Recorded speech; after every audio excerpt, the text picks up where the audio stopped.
yakho. It is an eternal rest. Ukuphumla kwanaphakade. And inhliziyo yakho iyazola ngomkelulesi. Sizawuthandaza nokukhona kule ndawo. Mhlawumbe mntanam kukhona izinto ezikubangela uba ungabi nako ukuphumla. Mhlawumbe zikhona izinto eziyibambileyo inhliziyo yakho.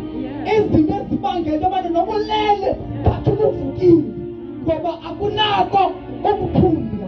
But kodwa ukhona uYesu onikeza ukuphumla. And lo Yesu nguye yedwa owabethelelwayo emnqamlezweni. Ebethelelwa mna kunye nawe.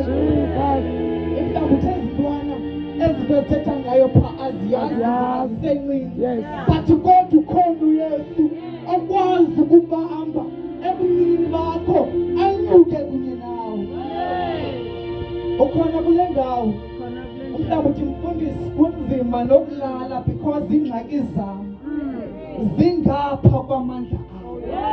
Mhlawumbe ukhona kule ndawo uthi inhliziyo yam kunezinto ezingayonelisiyo. Mhlawumbe ukhona kule ndawo uthi ndinemithwalo endingakwaziyo ukuzothulela.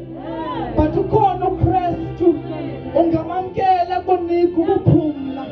Ukuphumla kwanaphakade. Hallelujah. And xa ungumntu osindisiweyo uthi noba sowubhubhile awunabantu ongabahluphiyo ngoba ufumene ukuphumla kwanaphakade. Amen. Sebebhubhile basisokolise afuna izinto. Hallelujah. Amen. Ungaphakamisa isandla kule ndawo ukuyo. Ndithandaze kunye nawe ufumane amandla. Hallelujah. Imithwalo yakho yothulwe. Ungaziphatheli ngokwakho but kodwa kube nomuntu okuphathelayo imithwalo yakho. Ukhona uKristu nakaloku nje. Amen. Hallelujah. Uyomkelo ukuze uzuze ubomi.